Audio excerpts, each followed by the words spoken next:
What up, dude, y'all? What's up? What's up? Let me know if you guys can hear me. Let me know if you guys can hear me. I see Miss Linda Gamble and Mama B's up in here. I see y'all up in here. We up in here for a little church time tea, child. Okay. So let me know if you guys can hear me, and we're gonna definitely get into the mess, child. Cause I got some opinions about this. I got some opinions about this for sure. All right, y'all can't hear me. All right, cool, cool, cool. Well, listen, I wanna say, first of all that I say is a legend in my opinion, child. I will also say this, okay? I did reach out to Larry in regards to using this video. So we're gonna make sure that we give his proper credit. I'm going to also copy and paste the link and put it in the description box of this video so that it is there. All right.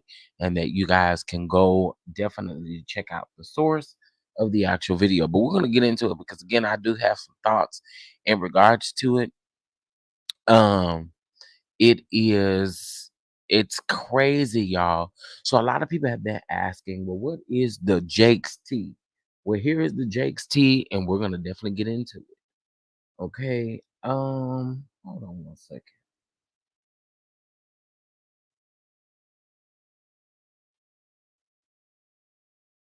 Oh wow.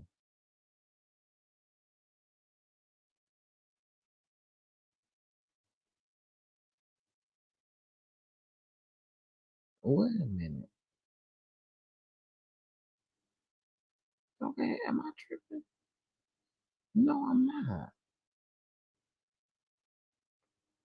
Okay, hold on.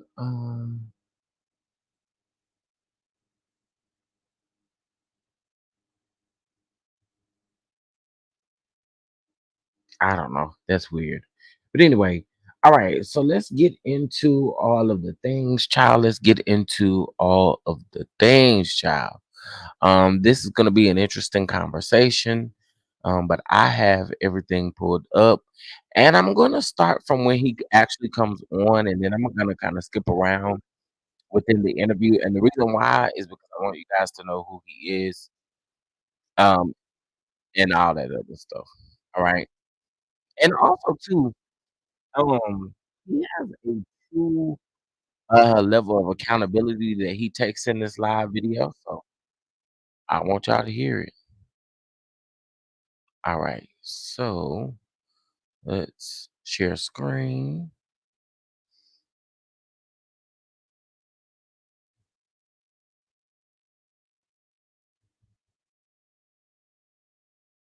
All right. So here we go. Again, make sure as you guys come in that you please hit that like button. Make sure you subscribe to the channel as well. I am live on both channels, so let's get into it. Let's go.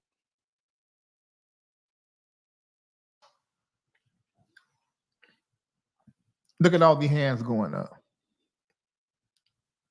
And see, in the black community, abused. And it's so good to have you here Yes, with sir. me, Dwayne. And let me tell you why. And you was in the green room, so you heard me. It's because it's so bold. Mhm. I ain't never seen this.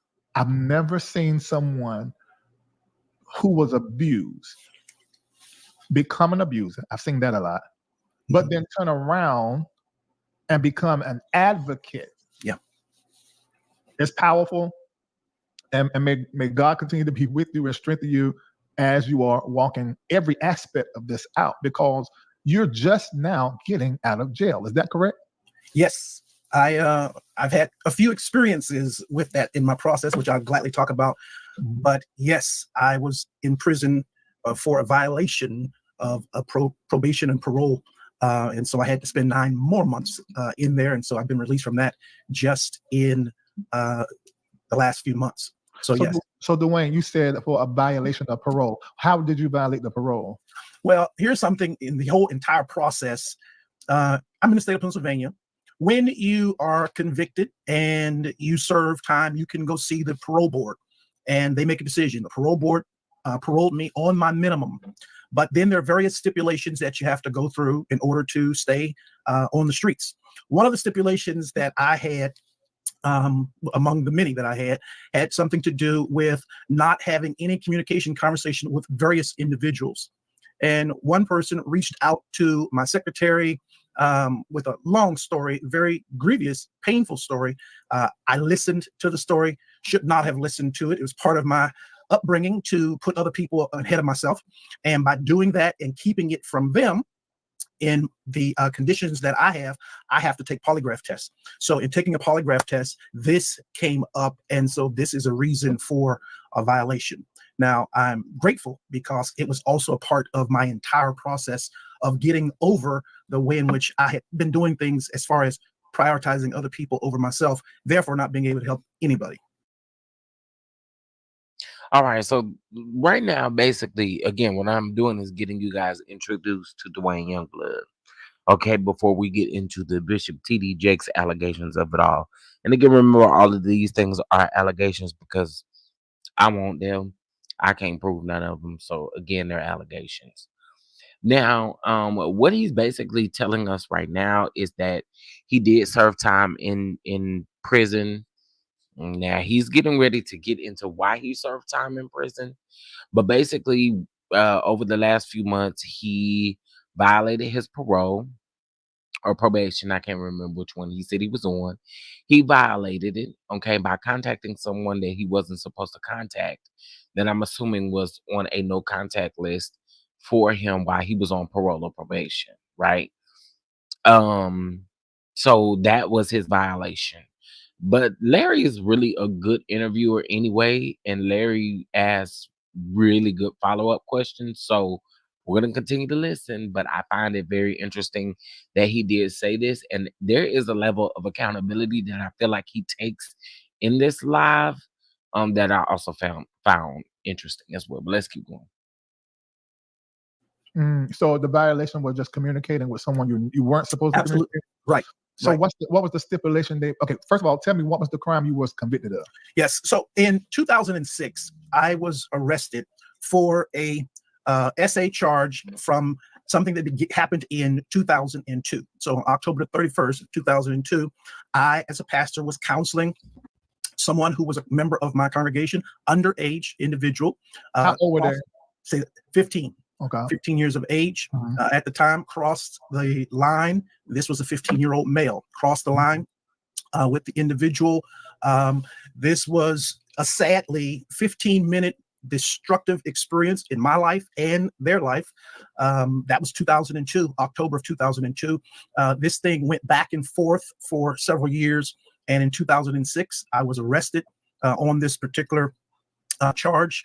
And at the time of my arrest, I was given 7 years probation and 1 year house arrest. Child, Tracy, I'm telling you, it did something to me listening to it because I was like, okay, now wait a doggone minute. I said, now wait a minute. I listened to this thing from the beginning. Okay. The fact that we kind of brushed over I don't care if it was 15 minutes or 50.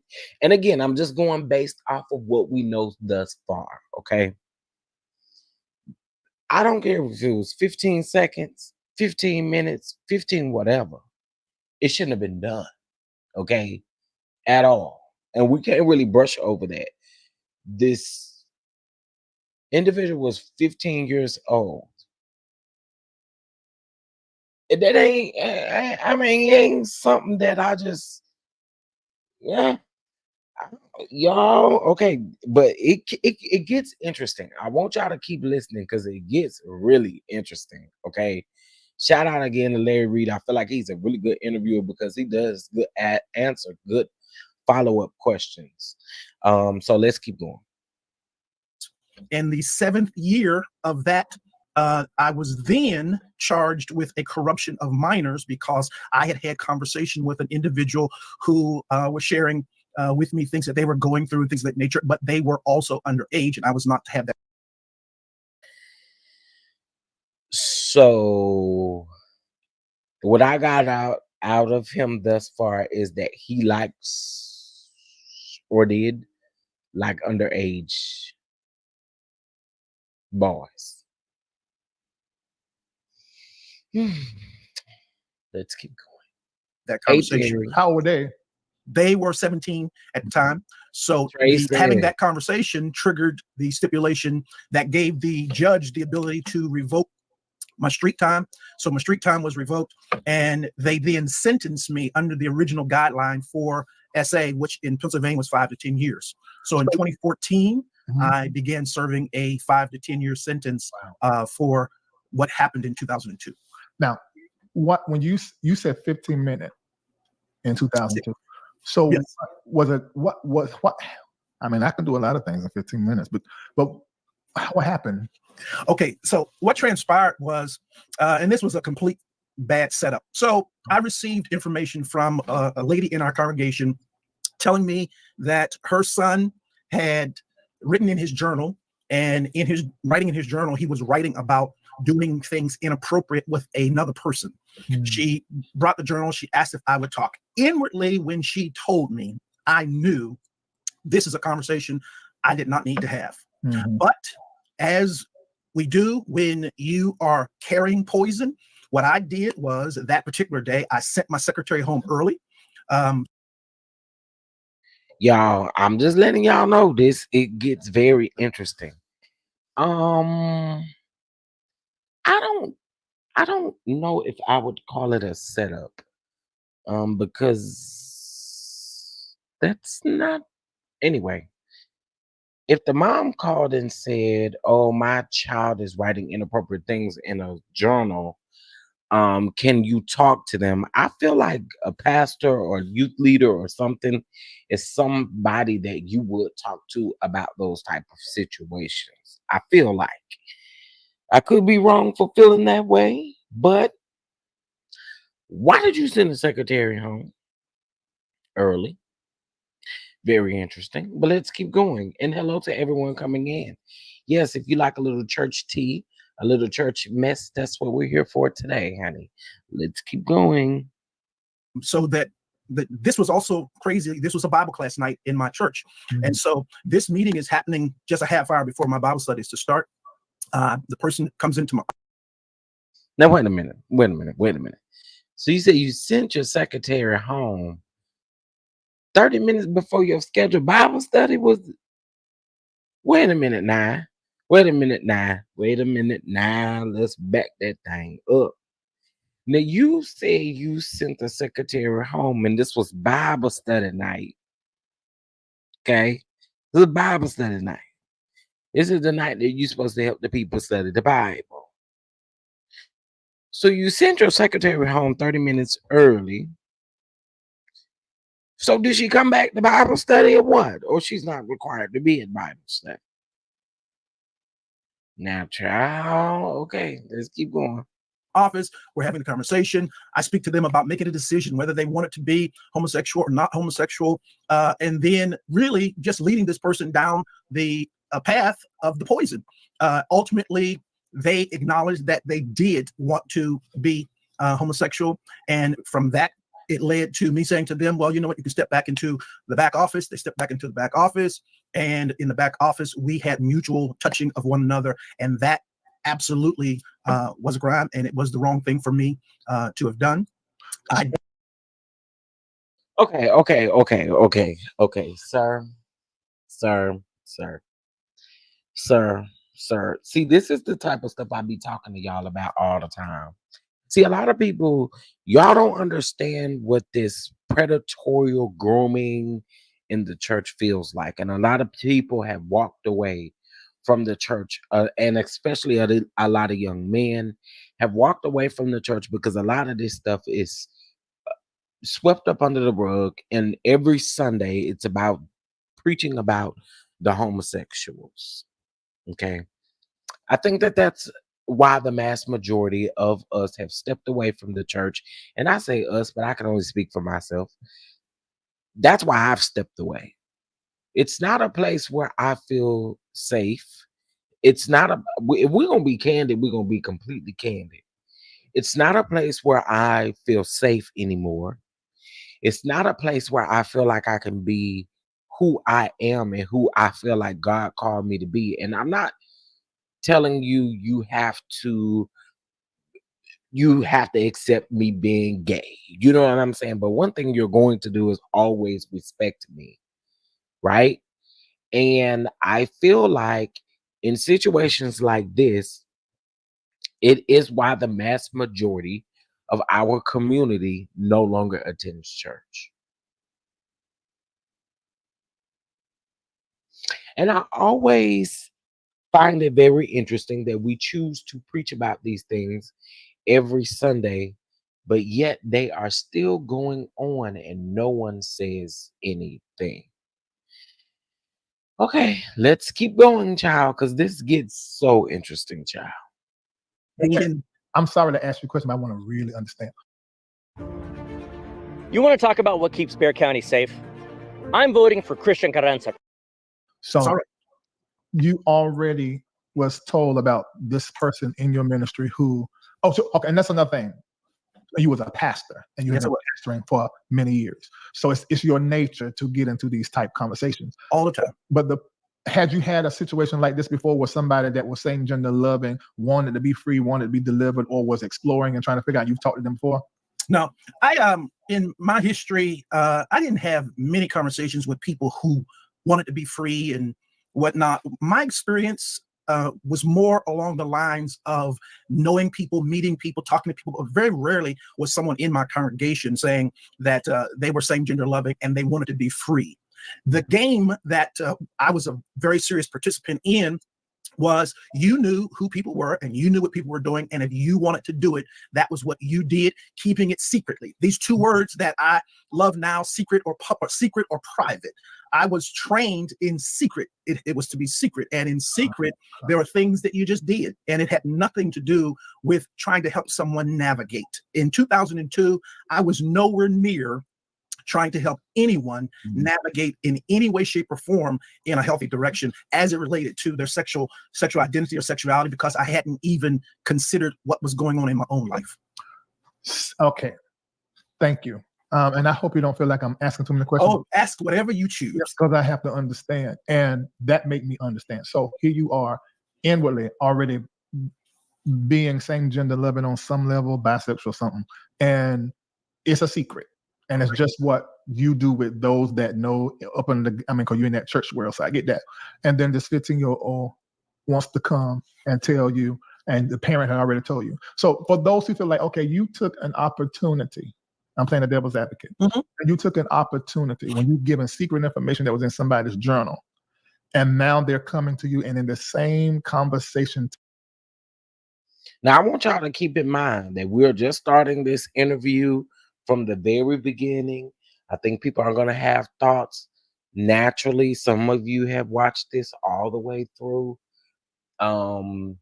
We basically giving commentary in real time as we see it.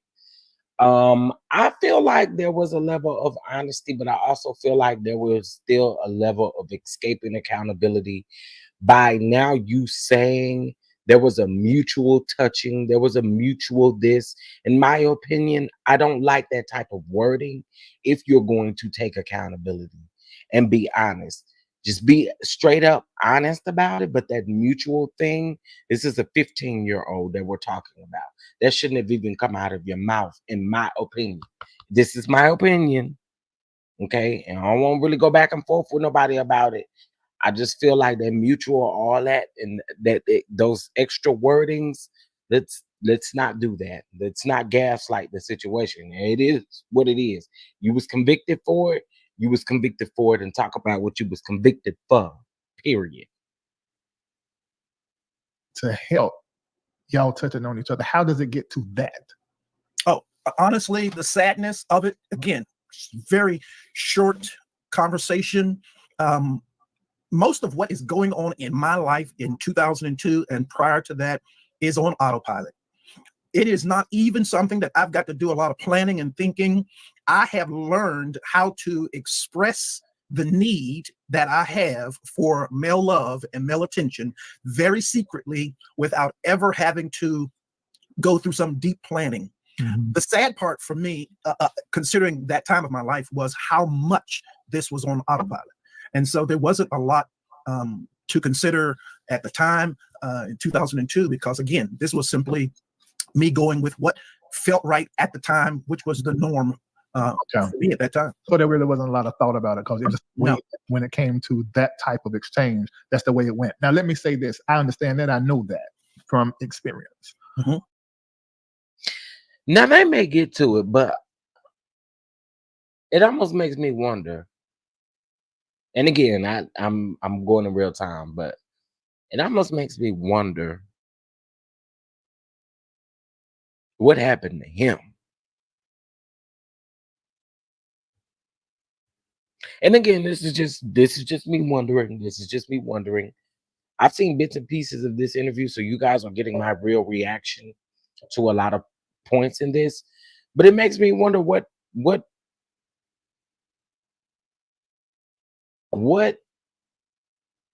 happened to you as a child, or what? I don't know. It just makes me think. But let's keep going. And this is the reason why I don't fool up in my personal life with many church, same gender loving people and single church women, Mhm. because they all move just alike. The same gender loving men in the church, it is so toxic the way that they go about hooking up, meeting up. It's just, and I know it's hard for people to believe, but I've seen it firsthand. I remember one of our family friends came down from New York, and they went to a club with my siblings. One of my siblings. They weren't there 5 minutes, and they was in the bathroom. But this is a straight club. But she was bi, and they just locked eyes and went in the bathroom, and they started. For those of you that don't know, that's a world that. I started using custom hair care from Pros because I was starting to feel like I wasn't using the right products for my hair type. My hair has always been. You don't. I do want to say, as we get into this, what's up, Andre? What's up, Sharon? What's up? Let's see who else came up in there. Missy Ho, ATL, Didi. I see y'all. Cat, I see y'all. Listen, what I do want to say is, again, trigger warning, because I do think that this is a heavy topic. It really is a heavy topic. So hang tight. We're just gonna keep it real. We're gonna keep it 1,000 wow. We're gonna have our opinions. We are, but let's keep going, child. This is child.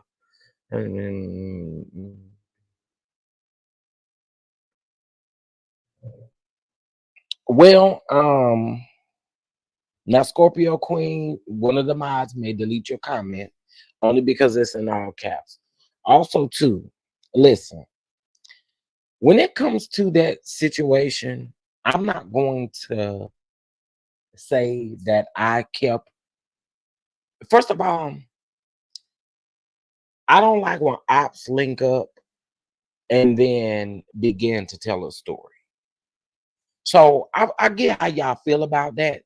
I don't know nothing about that. So I'm not really gonna get into it, because again, I feel like when you're vindictive about stuff like this, and you're it's like you have a motive about something, I can't really rock with you with that. And I don't think that Jimmy Battles dude has moved in a very and this again is just my opinion, and you don't really gotta like it, but I don't feel like he moved in really a great way at all. I feel like he waited until a very good moment to link up with Larry's ops and all of these things, and I don't rock with that. I don't rock with people that do that. So I don't know nothing about it other than the fact that of that piece of it. And so I'm just gonna leave it at that.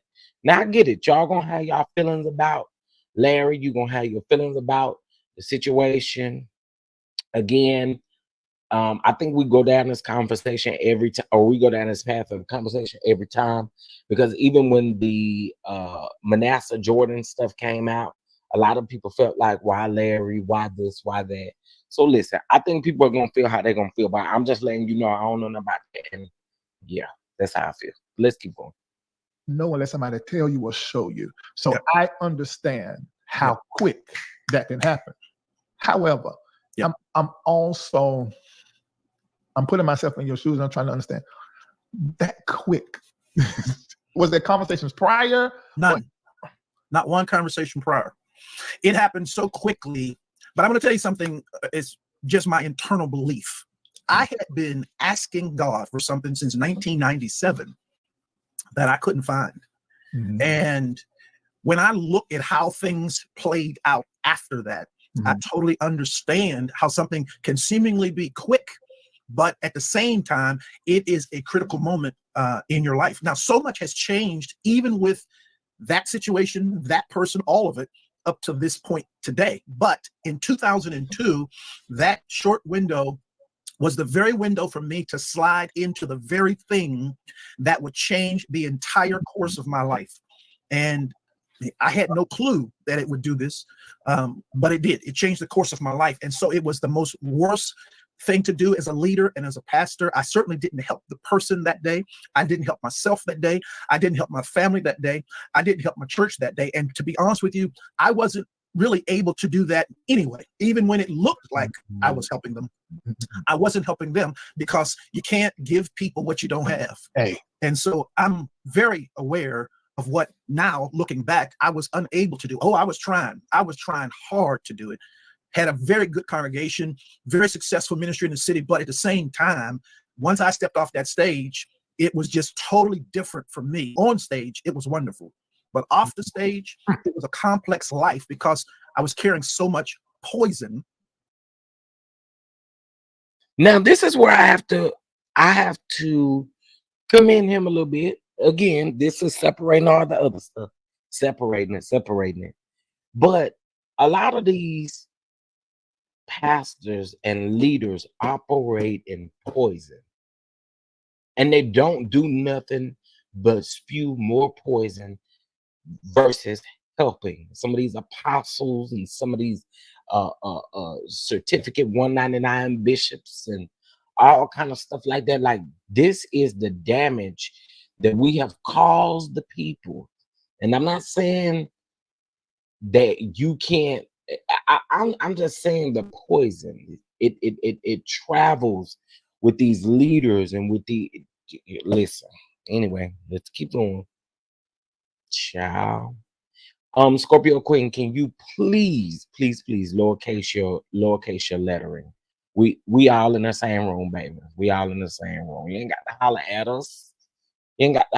us. Thank you so much, though, baby. I appreciate it. That I simply didn't know what to do with. And I know you're just telling your story, but I'm getting chill bumps because I'm thinking about how many pastors, preachers, leaders that are watching us that has the same propensity, and they have gotten away with it several times. And it is now their way of life. One thing I would love to say to all the staff at ACI is thank you, because you took someone that knew little to nothing. And how you are sort of pulling the cover on that. Because what you just said is, although it looked like I was helping, wasn't. I saw a clip, nigga, you can preach. And you move in the gifts. So that, for the pew and for the pulpit, this conversation right there in that moment is like a aha. So the man, the woman in the pulpit is moving in their gift the same way you move in yours. They're just in the pulpit at church. Yeah. They are held to a higher regard. Yes. Absolutely. Yeah. But in the realm of the gifting, it's the exact same. Well, I'm sorry. I see all that as a problem. And I wrote a book called Rejected to the Stage. And one of the things that I have found to be very, very true in the African-American church primarily is that a lot of our leaders have deep insecurities, hurts, wounds, abuses that really have led to what we would call disqualifying behaviors. However, the gift naturally has opened up the stage. So if you're like me, you thrived on the stage. because you've been rejected to the stage. The rejection in your life, the craziness of your life has made you only feel comfortable with the mic, only feel comfortable with the stage when people are applauding you and clapping and calling you bishop and saying you're the man of God. And when you walk in the room, everybody's standing up.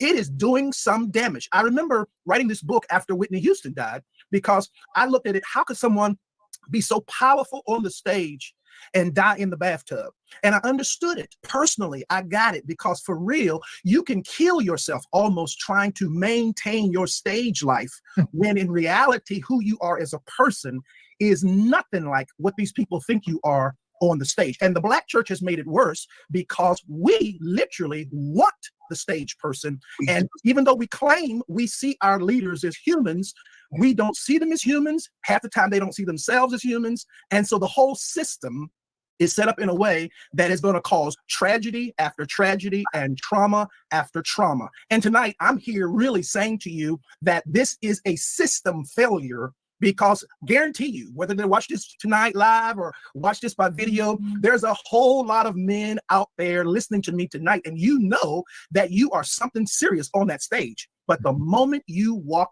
down, your inability to be that same person kicks in, and it is just the protection around you. So Larry, when you said that they've gotten away with it, nobody gets away. Everything in life has its cause and its effect. And so it may not come through the courts or the police. It may simply come through you being miserable, not having peace. It may be the private drugs that you're having to use, or the crazy sex that you're having to carry on to try to be okay. But the reality is, this thing never produces the best behavior and the best lives. If you came here tonight to just say that, it's enough. You talk about pulling the cover off. My wife and I have been together since we were young, in our early cancer. God almighty. We all taking a breath? Let's take a breath, because that was a lot. Yeah. My wife and I have been together since we were young, in our early 20s. I was in my early 20s and she was in her late teens when we got married. We got together in a time where the best counsel they could give us was, don't buy a king-size bed. There was not a lot of attention to the fact that there were two trauma kids coming together, getting married, and a year later, I started pastoring a church. And so she is in her process. Wait a minute, that's my life. That's my life. That's my life. That's what happened to me. So y'all are friends. Oh yes, I would say 1,000%. Yeah. I would say 1,000% friends. I would do anything in this world for that woman. Yeah. Because she has proven herself to be an absolute great friend in my life. And so there's process to walk through just as individuals. Then there's process to go through as friends. Then there's process to go through as a couple. And so I'm grateful for the opportunity to walk out process in a totally different way than what we've seen in church. Let me ask you, I want to know about that. First of all, let me tell you this. That's what happened to me. I started pastoring the same year I got married. Oh, it was a mess. But thank God, we still friends and we good. Yes. And divorcing was a gift to our relationship, but it was the end of our marriage contract that was really messing our relationship up. Yeah. Shoot, I'm getting too old to go the tag stuff in my head, because I go back to it and I be done, forgot. Oh, this is what was. How does it feel to tell the truth? Oh, listen, let me tell you something. What I get to do every day is I don't have to remember what I last said. Because telling the truth, and again, I believe this, I believe that all I got is a perspective. I don't ever believe that I have the truth. I got my perspective on it though, and I have a right to share that perspective, and I got a right to respect every other human having a right to share theirs. And I'm excited because as I have come forward and evolved and moved forward, I have found there was a piece that I couldn't remember except when I was a kid in sharing my truth. I have a peace now. I don't wonder. I'm not in a hurry. Thanks to my sister, who is just unbelievable as well. She's been amazing in my life, but she's helped me get to the moment.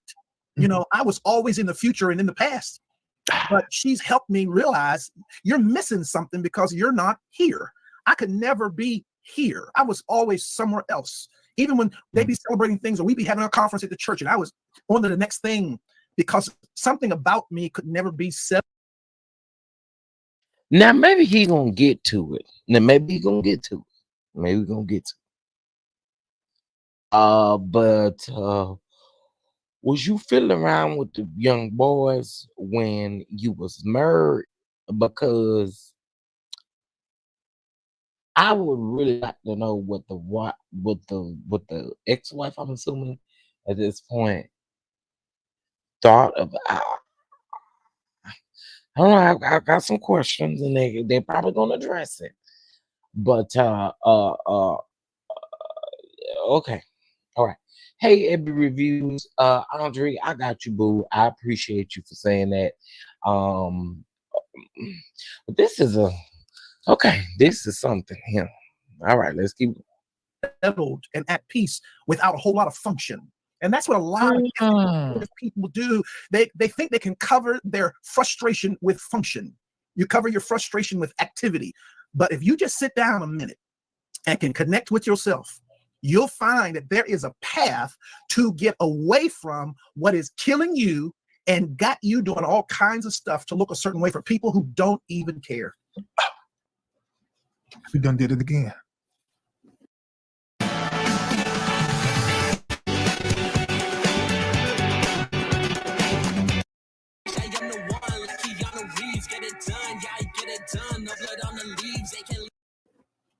You talking to a leader out there right now. Yeah. Oh, I know what you're talking about. Been there, done that. Because being in, and I say this, the reality is when you're not present, you're not in the presence of God. That's right. That's right. But that's a whole nother conversation. Let's move on from that. Okay, how old were you when this incident happened in 2002? Woo! Now you're gonna make me take out. So that's 22 years ago. I'm 57 today, so we need to go back and count back. Okay.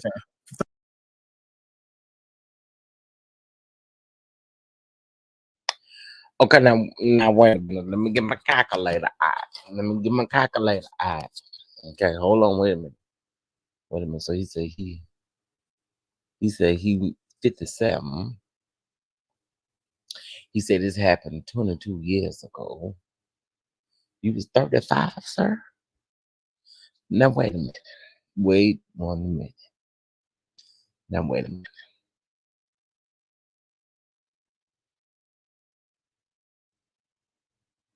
Mm. Mm. Mm. Mm.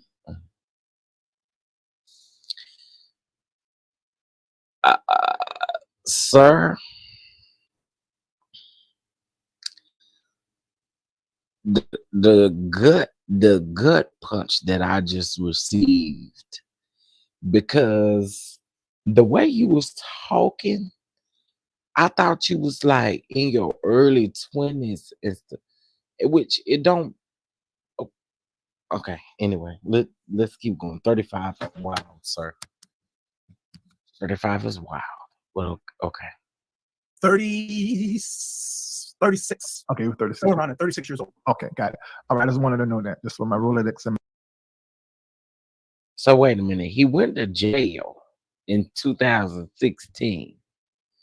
And ain't he say he served 5 years, or he was sentenced to 5? He served 5 years in jail. That would have been 2021, so he came out right. And it's 2024. Should been out about 3 years. Ooh-wee. Wow. My mind. All right. So now what's interesting to me, it sounds like this whole process made you also come clear more publicly. Maybe you already had that personally and in your marriage about being on some level attracted to the same sex. When did you know you were attracted to the same sex? What age were you? Oh, probably maybe 10, 11 that I can remember. Because most of the things for me before that are kind of gone, but I've always felt some level of, let me say this, because I like to help with these types of words. So I used to, as a boy, look at boys as the other. And when people say same gender loving and things of that nature, it's really the fact that something in me was looking at him and seeing the other. This is my personal story. Mhm. I never thought I matched up. I never thought I was equal to him. So I always was drawn to him because he had what I didn't have. Wait, It makes no difference how gifted and how anointed. Dwayne, all that- wait. Yep.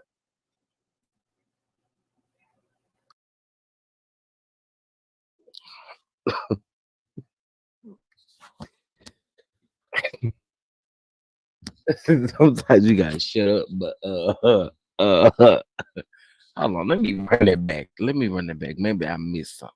Hold on.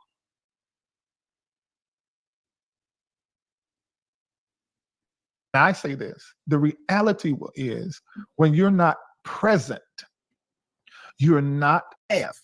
Wait, It makes no difference that I can remember, because most of the things for me before that are kind of gone. But I've always felt some level of let me say this, because I like to help with these types of words. So I used to, as a boy, look at boys as the other. And when people say same gender loving and things of that nature, it's really the fact that something in me was looking at him and seeing the other. This is my personal story. Mhm. I never thought I matched up. I never thought I was equal to him. So I always was drawn to him because he had what I didn't have. It makes no difference how gifted and how anointed. Dwayne, all that- wait. Yep.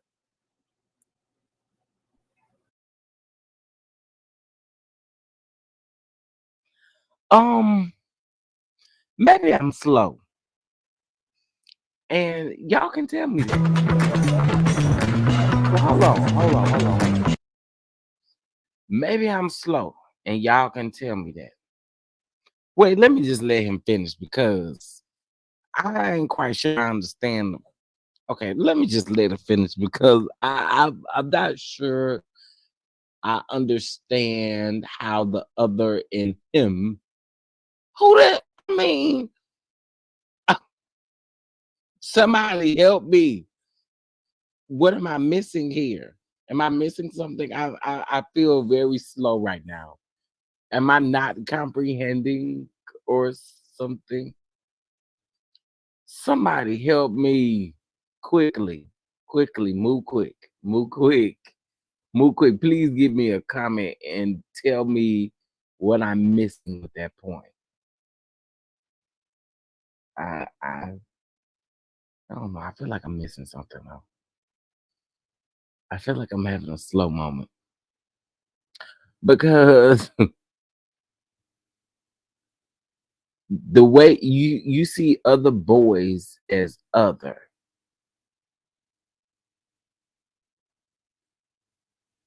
He felt inadequate in his manhood.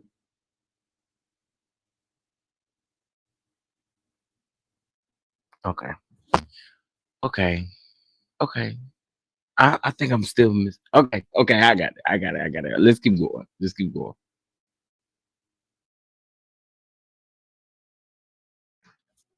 That I have not ever heard articulated, but I have dealt. Jacera's in here; she's a therapist. I have dealt with. Somebody said, "Paul, sir, you're moving too fast, man." You're dropping nugget after nugget, and it's going into our pain body and our past, and it's shaking us up. So you got to give me a minute. You just articulated the reason why, and this is not all same gender loving people, but I have met and talked to, because y'all got to remember my degrees in therapy, my master's, so I've had thousands of hours. So many men who began to sleep with other men because they saw the man as what they needed to be. They measured their chest by his chest, his arms by their. Okay, I got it now. I was like, girl, what am I missing? I'm not quite sure I understand it the way he articulated it, but the way Larry articulated it, I definitely understand. But okay, listen, I'll admit when I'm having a slow moment, and I guess that was a slow moment right there, baby. their arms, That's their right. legs by their legs. And so they went to explore what everybody else called a man, because within themselves, they didn't see it. feel like it. That's right. That's right. I feel like I need to cuss. Are you effing kidding me? Yes, sir. That's it. The way you just articulated that. That's it. So I want to say this, that I think is very important. I'm not discussing who you're going to like tomorrow, but I will say this to everybody listening to me. When we say a same-sex attraction, I think people just gloss over this too fast, because in reality, you're not really drawn to your own self. We spend all of our time talking about who you like, and we've not stopped long enough to say it's not really a same-sex attraction. I don't care. Even if we're talking about heterosexual, you're really not in a place to like, because you don't like. Yeah, you don't like. You don't like. Yeah. So even if you got that, it may not be because you like. It may be because of your dislike, and the dislike is most often in my own self. Absolutely. And I mean, the men I know who seem to be heterosexual men sleep with a lot of women, but I know they hate women. I know they hate women. It's because they hate what their mom, their grandma, their sister did to them, said to them. So sleeping with the woman is conquering the woman and getting them back. So and that whole thing makes them erected, hard, sexually turned on to get them back. But the woman don't know that he really don't like you. And he ain't with you. Oh Lord, there's so much in this. This is a conversation. This is a conversation. You said it like the white people is darn, not darn. I saw your spelling of it. My bishop do the same thing. I'm like, Bishop, you two aren't going to charm school, messed up your nigga. The bishop is, you know, he can all this church in charm school. You know, so I'm like, it's not darn. It's my Larry. Darn. You killed it. It's darn. Okay, all right. So breathe. All right. Thais, I know when you go live, you're gonna go through all of this. We moving quick, but there are whole shows we can do on like 6 different things he's already said. Okay, all right. So you around 10, 11, you look at the other that was better than you and pick up from there. I'm sorry. Well, I really need to go into why this began this way in my story, my life. Okay, now this is very complex stuff, because this goes more to the abuse side. This is okay. So I need to hear. At 9 years of age, first let me say that I am the 3rd child of 4 to my parents. My father was a pastor, he was a bishop, he was a vice bishop of the organization that I grew up in, Greater Emmanuel, and my father has since passed on 2 years ago, and I did his eulogy and love him dearly, understanding now his humanity. But when I was 9 years of age, at the time, my older sister and older brother would leave the home to go to school, and what would be left in the home would be me, my younger sister, who was 13 months younger than me, and my dad. But one morning, I'm in my bedroom, which was right beneath my younger sister's bedroom. We had common ductwork that went through my bedroom to hers and up to the upstairs hallway, and I could hear her up there, or anybody up there. And one morning before school, I heard her crying out, and she was saying, "No, stop, don't do that. Stop, don't do it." And it's just repeated. Now, I can't even describe the fear that came over me, because initially I thought someone had broken into our home and had entered my sister's room. I can't even recall what I did on the first day, except just staying in fear. But again, I would hear this again, and eventually I would step out. One of the very few days I would step out of my bed and step out of my room and look up the stairwell to see what was happening, if I could see anything, make some noise, do whatever I could do. And what I saw was my dad coming out of his bedroom with his robe open. He had no clothes on, and he was going into my sister's room. And what I was hearing most Tuesdays through Fridays, from the time I was 9 to the time I was 14, was him sexually abusing her. I laid in my...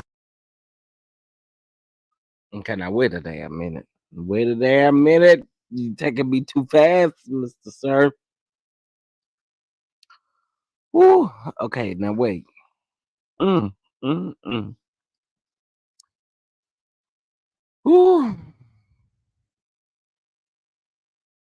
Now wait a minute. Whoa, whoa, whoa, whoa, whoa, whoa, Charlie. Whoa, whoa, whoa. Wow. Okay. Let's keep going. My bed so many mornings in fear. And when I tell you, I mean the kind of fear where I literally couldn't get myself to step foot out my bed. Many days, my dad would drive me and that same sister to school. I would sit in the back seat and he wouldn't speak to me. And I took that wrong. I took that as some kind of rejection. Something's wrong with me. I now understand it was his shame. But back then, a kid, 9-year-old,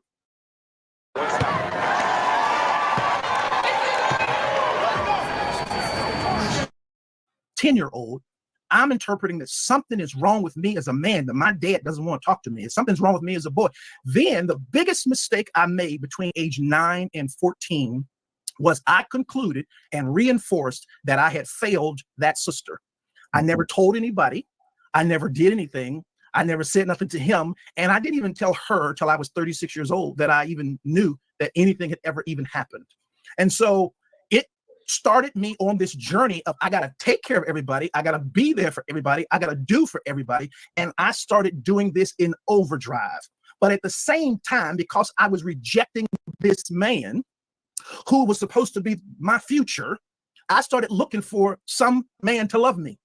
And I started looking around in any way, any place, anywhere, and it just heightened the interest because I'm weak. I can't help her.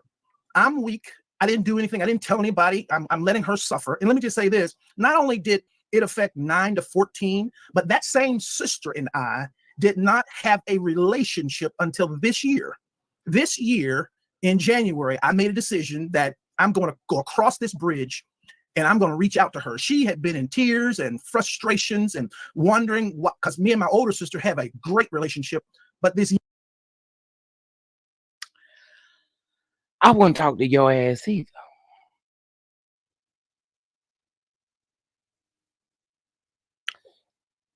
But okay, let's keep going.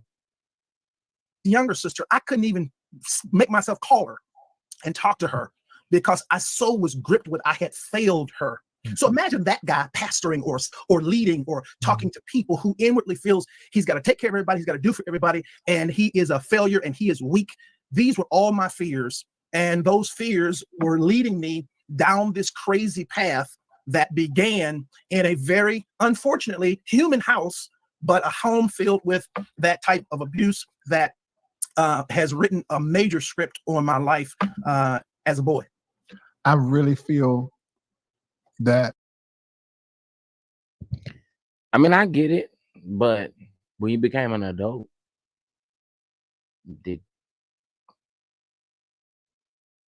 I don't know, did you say anything? I don't know.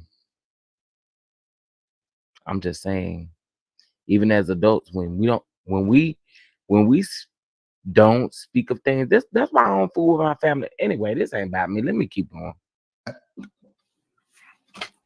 However your life has been prior to now, that here moving forward is going to be way better because you better.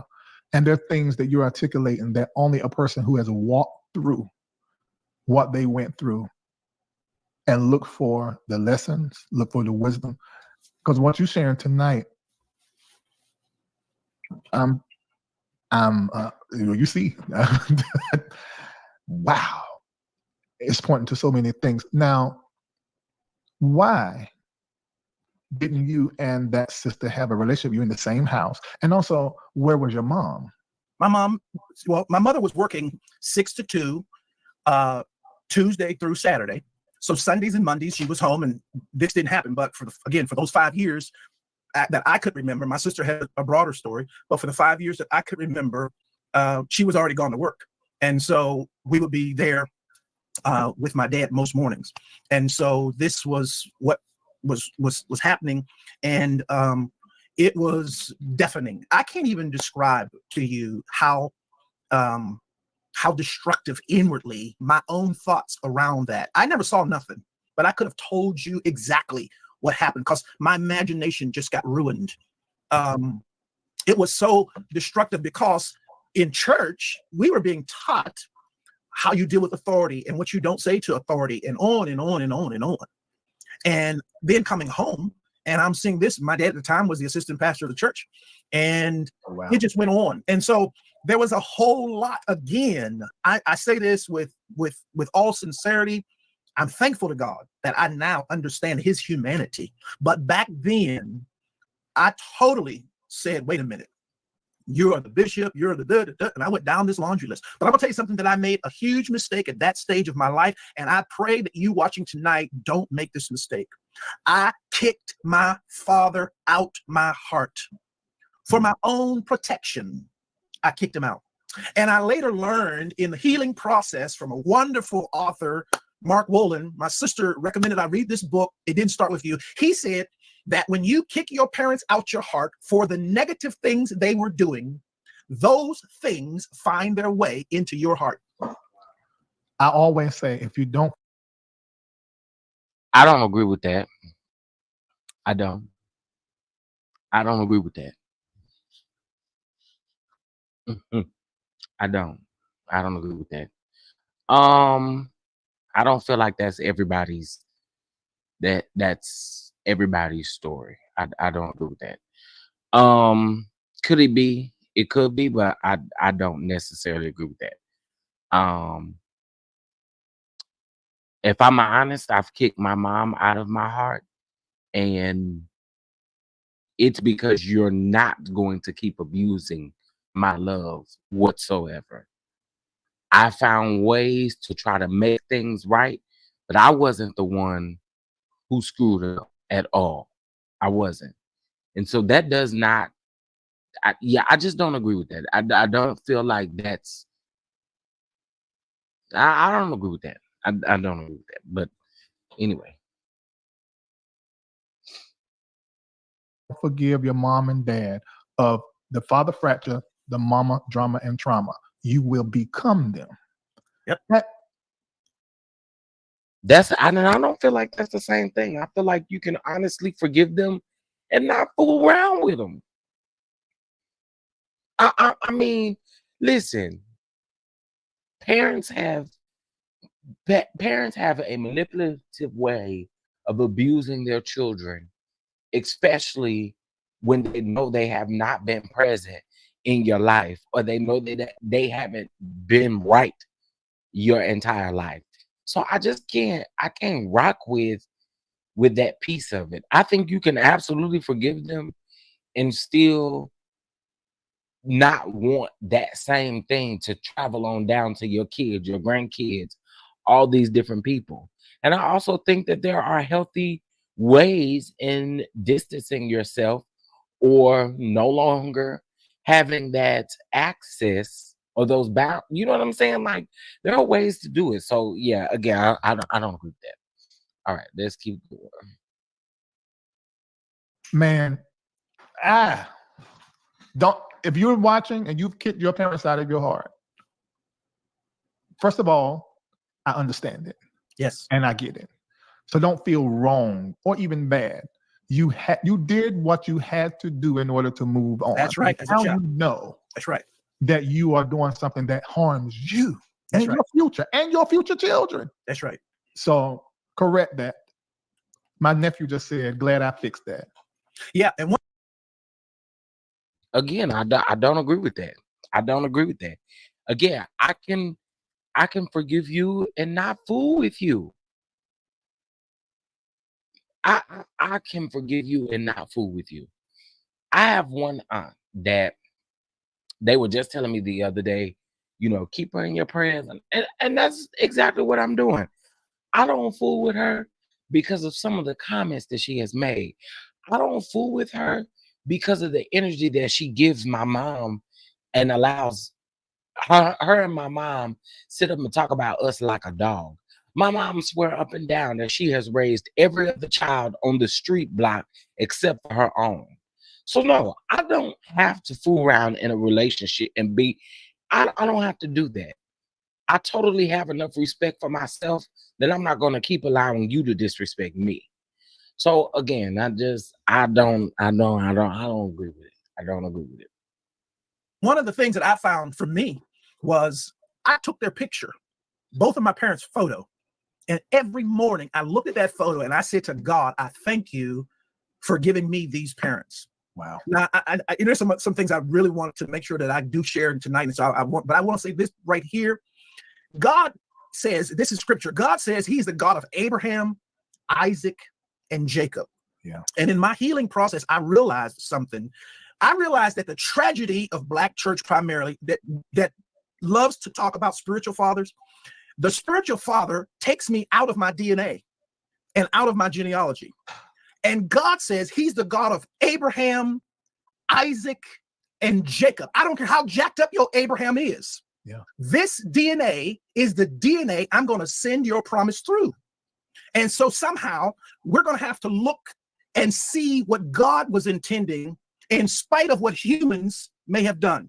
And my healing certainly was catapulted when I started saying, thank you for the human Moses Youngblood.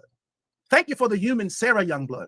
Thank you that Dwayne Youngblood is a human. And I started looking into my genealogy to see what treasures, what pearls, what diamonds, what gold were you sending me? See, because what the enemy wants to do to you is he'll make you look away from your family.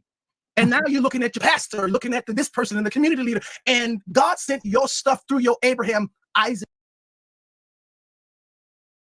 I'm sorry. I don't agree with that either. I do not agree with that either. I don't agree with that either. Listen, I don't know what this is where we feel like we are obligated to these standards of what exactly, because we are not obligated to be in a relationship with anyone who does not respect us. And I mean that on all sides, whether it's I'm not talking about a romantic relationship. I'm talking about just a relationship in general. Cousin, mama, auntie, it don't matter. No one has to walk around and allow people to continue to be dysfunctional around them. Like, no one has to allow that to happen in their life whatsoever. And I don't feel like it disqualifies you from any blessings. I don't feel like it disqualifies you from any other thing in your life, especially if there has been healthy boundaries that have been crossed. Come on, bro. I don't know. Again, this is just my opinion. Just my opinion. Jacob. And so it's important, Larry, that's important. I get stirred up when I think about that God didn't do me no harm by giving me that man as a parent, even though that man had his drama and his issues and his unresolved pain. God didn't do me no harm by birthing me into that family. And it took me a long time to get there. It took me a long time too, took decades. And that's the reason why I was able to say the things that I said. I also am grateful that I'm here. I am. But again, I don't think there's anything wrong with separating yourself from that toxicity or that level of disrespect or whatever it is that you go through with your parents. You know, everybody go through something different. So I don't know. I just think that, okay, anyway, let's keep on. Right now in the chat, everyone, I want you to write and mean it. God did not do me any harm by bringing me through, and put whatever your family last name is, blank family. God did not do me any harm.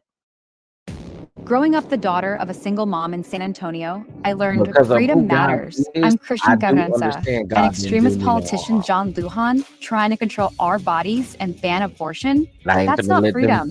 Together, let's stop him. Spiritually, every month, this Airbnb pays me about $2,700 and semi-passive income. By bringing me through blank family, the blank family. Put that in there. Now, if I know some healing is happening right now and some aha moments and just rethinking your thoughts and some actions, that's powerful. And one of your brother and your sisters in the chat saying how they love you. And man, when I'm telling you, for me, you're the picture of someone who goes through something like this and go through it right, meaning you're have exhausted everything out of this journey for you to return the information, because you're about to go into your returning years. The first 30 years of our life is the learning years. The next 30 years is the earning years. And then the last 30 years is the returning years, where you start returning what it is that you have learned to help the next that are coming. And my God, you're doing that awesomely. Now you're in the church. Yeah. And you're coming up in the church, and you know that you are attracted to men. And now you start working in the church. When did you start preaching? And when did you realize, wait a minute, there are other people in the church who like men like me? Well, let me tell you, it's been a horrible journey with that question for me, as far as all that related to. I started preaching probably around 17, 18. Nothing official. It was very interesting. My brother, who you're saying may be in the chat tonight, my brother had what they would call his first night of preaching. And that particular night, my grandfather was our pastor, and my dad was the assistant pastor. And my father was very, very fearful that my grandparents might be trying to create some kind of attention, because my grandmother was saying, well, maybe Wayne wants to preach tonight too. And my dad said, no, this is going to be Richard tonight. He's going to preach. And so my brother preached, and we were happy and celebrated him having that initial message. Well, what happened with me, we were in the middle of a Sunday morning service, and I was leading what we had back then, testimony service, and somehow just ended up exhorting the people. And my grandfather got up and said, what he said today was what I was going to preach. And that's how my preaching ministry literally began. I never had an official opening. But as far as coming to connect with people in the church and things like nature, these are, I was in Greater Emmanuel at the time. Greater Emmanuel was led by Bishop Quandra Wilson.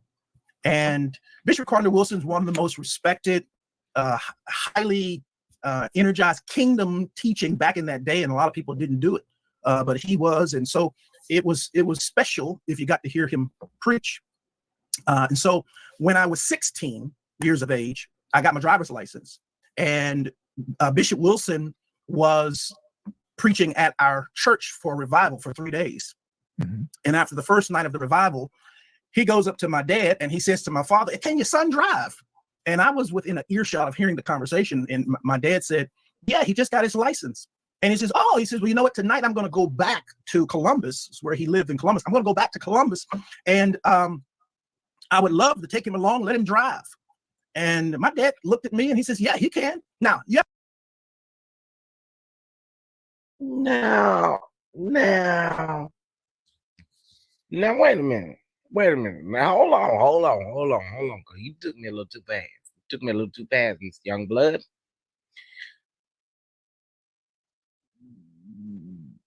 Did Wilson have wait a minute. So Wilson just walked up to your dad and asked your daddy if he could drive you to Columbus?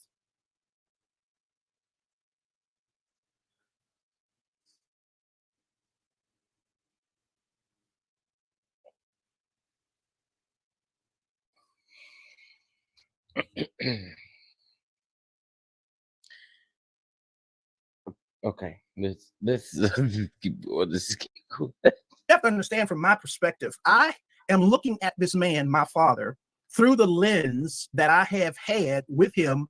Totally, you don't deserve to be in this place, and I don't want to hear you, and I'm so glad to get away from you. So this is the most exciting news I have ever heard in my life, is that this chief apostle is getting ready to so it really didn't take me matter with him on a journey back to his home, and I get to ride in the car, and it's always exciting. So we did.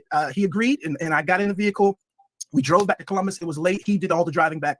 When we got to his home, we pulled up, big, beautiful white home, and we got in the home, went upstairs. It's late already, and he's saying, well, I don't know which room you want to go in. There's 5 big bedrooms. He said the bedroom at the end of the hall has the biggest bed and the big TV. And man, I'm 16 years of age. You know where I'm going. And I said, well, thank you. Well, Bishop, I'm going to take that room. And so I walked in there. It's late. I put on my night clothes, put my bag away, and I get in the bed and I'm start watching the television. About an hour or so later, the door opens and in comes Bishop Wilson. And he comes in and he changes his clothes. And in that moment, I realized this is his room. I started using custom hair care from Pros because I was starting to feel like I wasn't using the right products for my hair type. My hair has always been straight, but with like a slight wave, a bit of frizz, dry ends. Wait a minute. Oh Lord. So Bishop Wilson said you can pick one of these rooms to go in the room down the hall, at the end of the hall.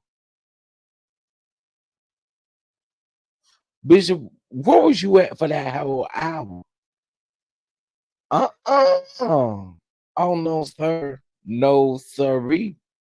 No, ma'am. Did y'all hear what this man just said?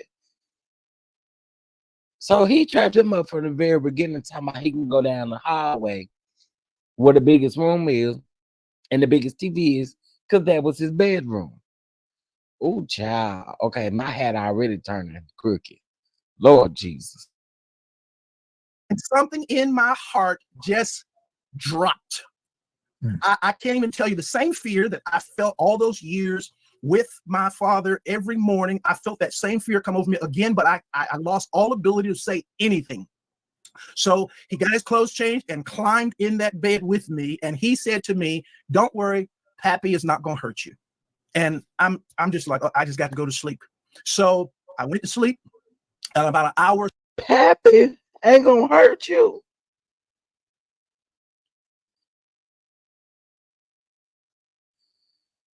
Oh, Jesus, help me, Lord. Help me, Holy Ghost.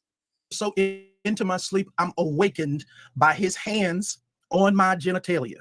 And when I woke up, he started speaking in tongues like he had been praying for me. Oh, wait. This ain't funny. This ain't funny. What? Whoa, whoa, whoa, whoa, whoa, whoa, whoa, whoa, whoa, whoa, whoa, whoa, wow, wow, wow, wow, wow, wow, wow.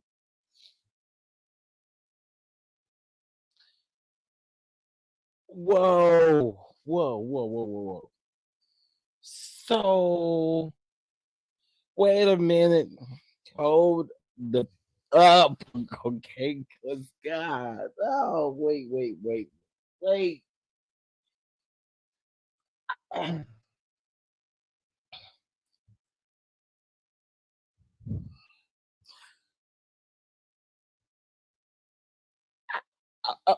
a minute. Sorry, y'all. I got to run that back for a second. What in the world? What? His room. And something in my heart just dropped. I can't even tell you the same fear that I felt all those years with my father every morning. I felt that same fear come over me again, but I lost all ability to say anything. So he got his clothes changed and climbed in that bed with me. And he said to me, "Don't worry, Pappy is not going to hurt you." And I'm just like, oh, I just got to go to sleep. So I went to sleep. About an hour or so into my sleep, I'm awakened by his hands on my genitalia. And when I woke up, he started speaking in tongues like he had been praying for me. I realized. What kind of sick, twisted shit is this? You start speaking in tongues as if you were praying? Oh, my God.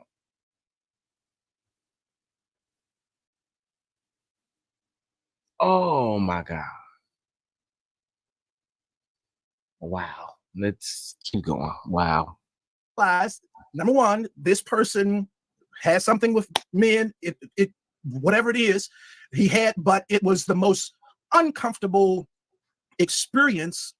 And I'm thinking, here's my dad, here's this, and in between them, I didn't even talk about it. When I was 12, I was also raped, but here is this man who is the head of our organization touching me in his home, and it's just the two of us. So I rolled over like I was asleep, laid there, couldn't fall asleep. In the morning, he said, "I got to do a little travel, do something." And we would then get back in the vehicle and head back to Pittsburgh. And we got back in his vehicle and we drove a little bit, and he says, "I got to pick up somebody." And he picked up Elder Brian Keith Williams, a very well-known person out in social media now, Bishop Rocky Williams. And when he got to the car, he said, let me sit up in the front with the bishop. And I was so glad to get in the back seat.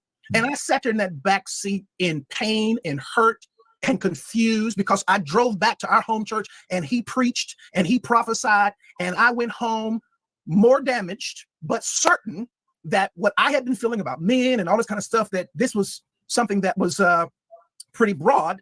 But I now understand that even though this was total.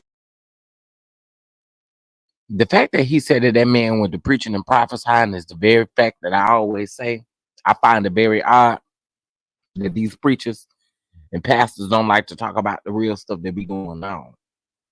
Could they be doing it? Not all of them, but y'all know. Child. Knowing you just got through doing something crazy, you ain't got no business doing, and you going to prophesy and lay hands on people. Child.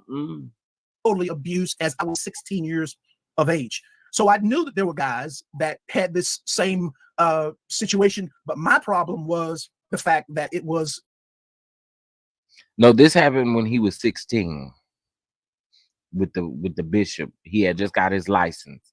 He was 16 when his dad, when the bishop asked if he could drive. He had just turned 16 and got his license. So we just gonna run past the fact that he said he had been violated before. Right, Abby. This is nuts. But again, these so-called men of God, hey, man of God, no. And y'all go everywhere y'all pastor go, and y'all pastor be the main ones. Anyway, let's keep going. I think his father knew what was going on too. The leaders that had this, that was also damaging to me as a person. Okay. All right. We need a little breath. And I just feel like we're just getting started, but I feel like I can't take no more. Oh my God. Now you said something, and we're going to get back to this story, but let's back up a little bit. You said that you were raped. Yes. Okay. Can you tell me about that? Yep. At age 12, I won a singing competition in my city. It was called the Brymar Awards. It was held at Soldiers and Sailors Hall, very large facility at the time for hosting events. And I was in the competition along with my mother. I was in as the male vocalist. She was in as the female vocalist. And I won the competition. And part of winning the competition, there was 2 phases. You had to then, you were going to sing for a television recording that was going to happen, and you were going to do a tour. And there were several parts of this that was involved. And so I needed someone that could be a part of that with me. But in the meantime, right when that happened, my mother got a phone call from an evangelist, Christine McCaskill, who she was an evangelist that traveled preaching, and I love her to death. You know, oh man, I can't even describe the love I have for this lady. So she asked my mother, could I travel with her singing? And my mother gave her the okay. So we went to Philadelphia to meet her. And from Philly, she took me to Baltimore to a youth conference. And when I got to Baltimore, she managed to say, you know what, you all need to hear him sing. That Saturday morning, they put me on the schedule to sing. After I was done singing, I was invited to the coordinator of the conference's hotel room where they were having a repast. And when I got up to the hotel room, there Good child, he ain't even got all the way done with it, and they invite you to the hotel rooms for what? For what? For what? For what? Oh, Jesus, help me, Lord. Help me, Holy Ghost. There were 2 rooms, and they were adjoining. On one side was all the people who were on the program, whatever, and on the other side, unbeknown to me at the time, was the coordinator alone. And he was allowing people in one at a time to do their greetings with them. So I came over when they called me. He immediately, hey, little Youngblood, picked me up and put me on his lap. And I hate to use the word lap for a man, but his lap. And when he set me on his lap, what I felt immediately let me know, this is not good. In that moment, The what?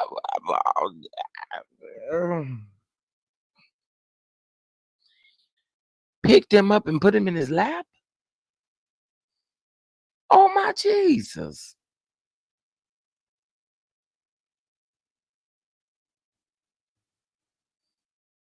And he was 12 at the time? Okay. All right. Wow. Moment, a few seconds later, the phone rang in his room, and it was Evangelist McCaskill. And she asked to speak to me. I got on the phone and she said, get out of that room right now and get downstairs. And then when I got downstairs, she lit into me. She said, don't you ever leave me again. I didn't know what she knew, and I never told her what had happened. But we left there and went to Atlantic City. And in Atlantic City, she was preaching for 2 weeks, 2 different churches. And in one of the locations, they put me in a home. And in the home they put me in, there was one of the family members of. Morning, everyone. I'm Professor Webb. I'm sorry. Under Project 2025, immigration enforcement. Person who was a part of the church who was in the home, a male, who came into my room at 1, 2 o'clock in the morning, woke me up, did sexual things to me that should not have happened. This, I never told her about that. She actually asked me about it before she passed. Then I came back home, now needing to prepare for this tour. And my mother has found the person to play for me during the tour. I go to their home one time to rehearse alone, and they take me on a tour of their home. The tour ends in their bedroom, and that is where I'm raped. I then come back home, tell my mother, I don't want to sing. So for 2 years, I really didn't do any more singing. And my mother couldn't understand, why don't you? But there was so much, because again, this was the exact same time that this stuff was still going on with my sister.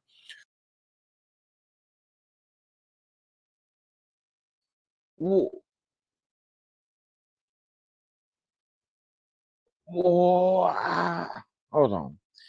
I got to run that piece back because he kind of skated across that real quick. Okay, hold on. Downstairs. And then when I got downstairs, she lit into me. She said, don't you ever leave me again. I didn't know what she knew, and I never told her what had happened. But we left there and went to Atlantic City. And in Atlantic City, she was preaching for 2 weeks, 2 different churches. And in one of the locations, they put me in a home.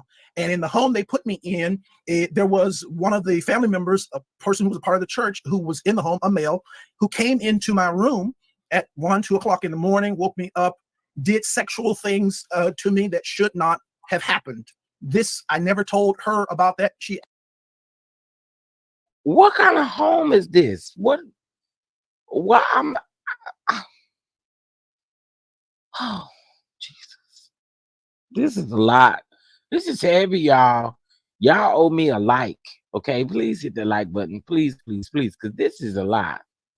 This is a lot. Okay. And y'all getting my real reaction. This is a lot. Okay.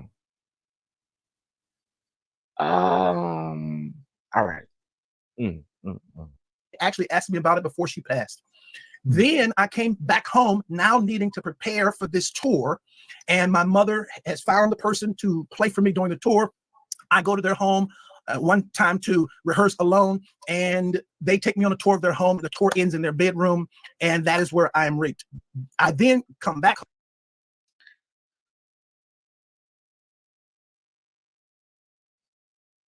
Whoever, oh Jesus. Okay. Home to my mother, I don't want to sing. So for 2 years, I really didn't do any more singing. And my mother couldn't understand, why don't you? But there was so much, because again, this was the exact same time that this stuff was still going on with my sister. So this is going on with my sister in the mornings, and this thing happened to me. I can't go to my dad. I'm not going to tell my mom. And so I just bury this stuff internal. Now, I don't want you to think that at the same time that this all is going on, I started having little interactions as well with guys myself, because all this stuff is happening, and I began to explore some sexual things myself. But yes, that particular summer of being 12 years of age, I experienced 3 different scenarios with 3 different leading people who I absolutely was violated by at 12 years of age. Being violated by 3 people at the age of 12 is heavy. That's heavy. That is heavy. That's heavy. Just being real. That's heavy.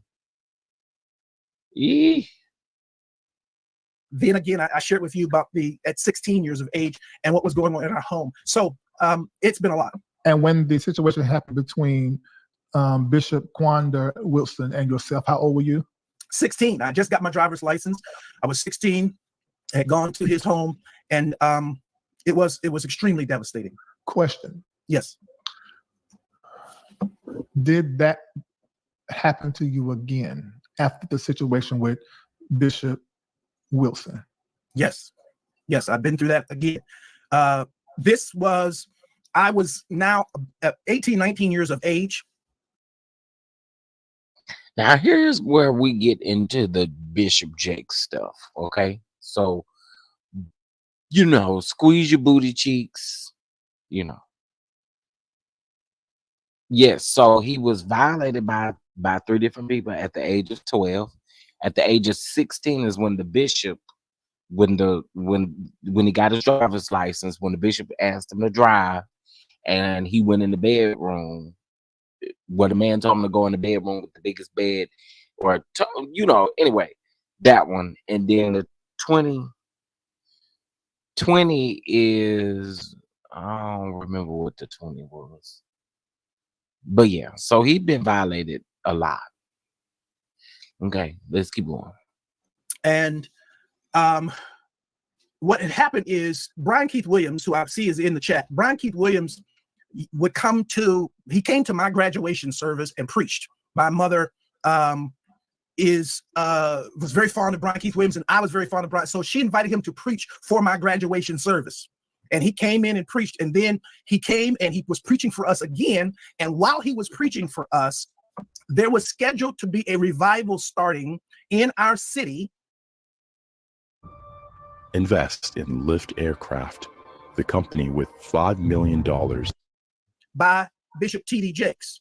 And so Bishop T.D. Jakes was brought to our church by Bishop Wade Jones, who was the pastor of a Greater Male church in Pittsburgh at the time. He brought him to our church, and he was there the night that Brian Keith Williams was preaching. And we didn't know who this person was, but apparently Bishop Williams did know him, and he gave a endorsement about how he could preach. And Bishop Jakes got up and said a few words. And so my parents had a rule: if you lived in their home, you're going to their church services they went to. So we went, and he started coming in to preach twice a year at Bishop Jones's church. He was so popular that the church would be full before he ever even got there, before the service even started. The church is jam-packed, unbelievable response to his ministry. And so myself and another elder who was a part of Bishop Jones's church, who is still a part of that church now, we befriended. Noel Jones? No, this is Bishop Wade Jones. Wade Jones. Okay. Yes. I know that. We befriended kind of close with Bishop Jakes. And we decided in one of the times he was there, it was going to be his birthday. Now I remember like it was yesterday. His birthday is June the 9th. Now we're going to take him out. What's your friend name again that you were close to? The person who was in that church, his name is Harvey McDaniels. Okay. Harvey. He and I were going to take Jakes out to eat after he preached for his birthday. And so I was able to convince my mother to let me drive her car, as I didn't have a vehicle. I said, well, we're going to take him out to eat. I want to drive your car. And so we did. We took him out to eat. And it was decided after we were done taking him out to eat that I would be the person to take him back to his sleeping place, which at the time there was a lady named Sister Giles. She always wanted to house and take care of him when he came to that church. And so I came in there, drove him to eat, and then took him back to her home. Well, after taking him back to her home, he says, come on in, let's talk. And I still felt, you can't even imagine being 18, 19 years of age. This person is killing it. And they're saying to you, come on in, let's talk. And so I did. I went in. We sat down at a very long dining room table in a room that she had. And for 2 hours, it was unbelievable. Pouring of heart, crying, him talking about my father. We talking about these scenarios. And I inwardly just knew I had finally found someone who could get it. Someone who understood. I'm sitting at this table, and for the first time talking to any man, I got tears coming down my face because somebody gets me. Somebody understood what I was going through.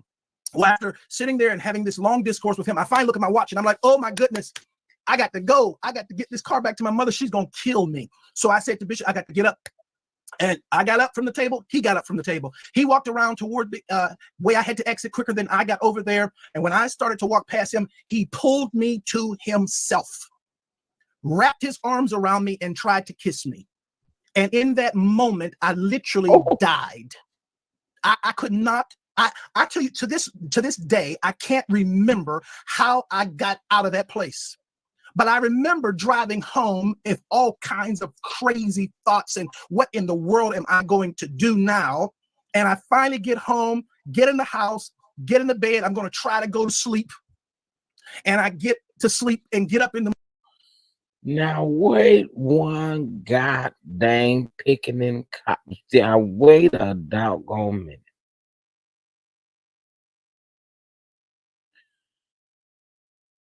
Now we still talking about we talking about the Bishop TDJ did this. Girl. Wait a minute. It got to the door for you could get to the door. Grabbed you, pulled you in, and tried to get a little kiss. Oh, Jesus, this is a lot. Oh, I didn't realize this was this heavy. And when I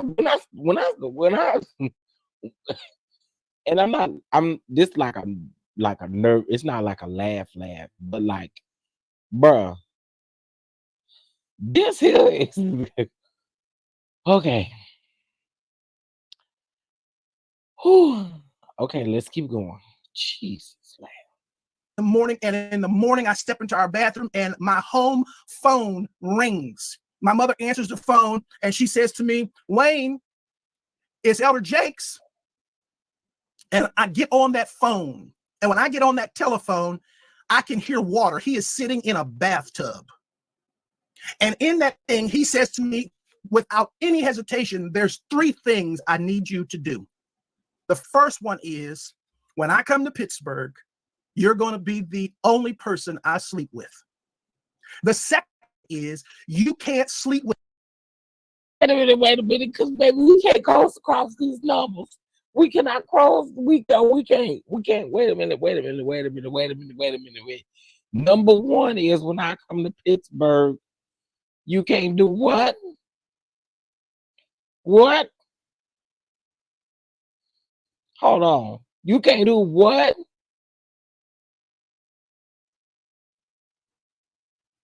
Oh, Jesus. Okay, listen, y'all. Hold on. Woo. I do like the old people say, I got to catch my bearings. Okay, now wait a minute.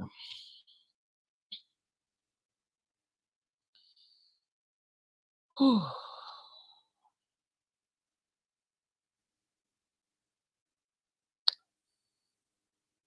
Okay,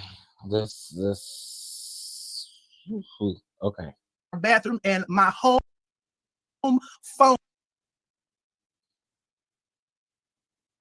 And when I get on that telephone, I can hear water. He is sitting in a bathtub. And in that thing, he says to me without any hesitation, "There's 3 things I need you to do.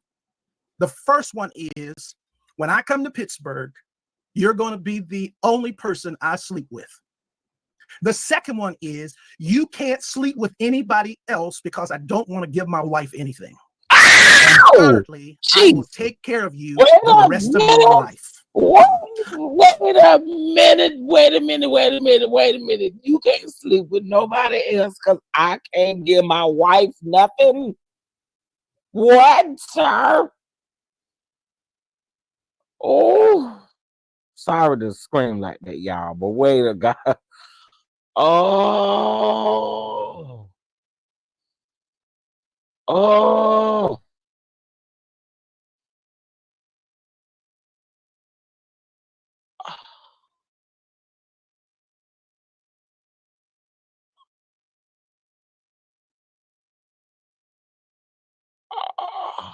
Oh my God.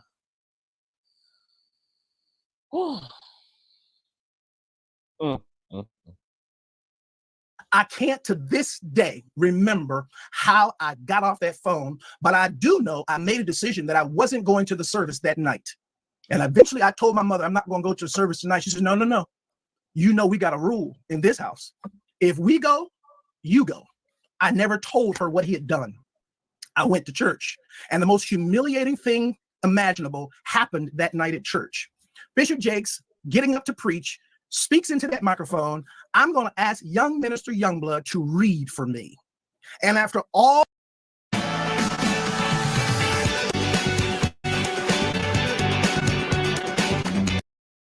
Sylvia, those last oil change guys charged a lot for services you didn't need.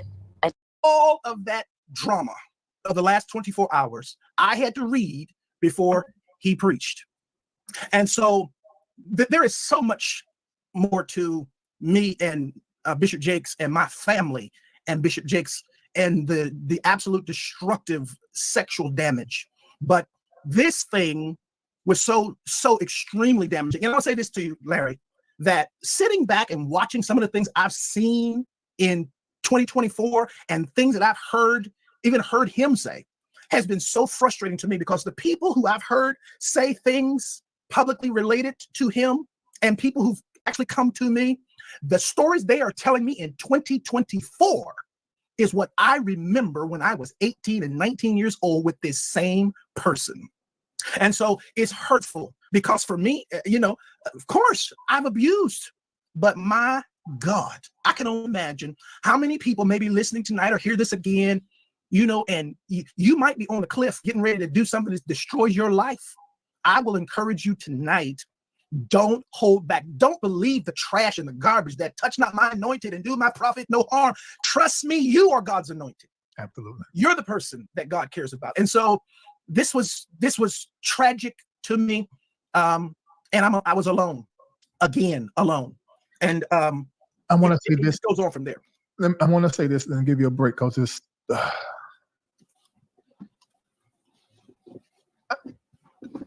one thing I want to say. It's amazing how you telling your story feels, and your story is a story of pain. It's a story of going from the abused to the abuser to now an advocate for both to experience change. Yeah, it's a painful story. Because in my opinion, I feel like you were passed around.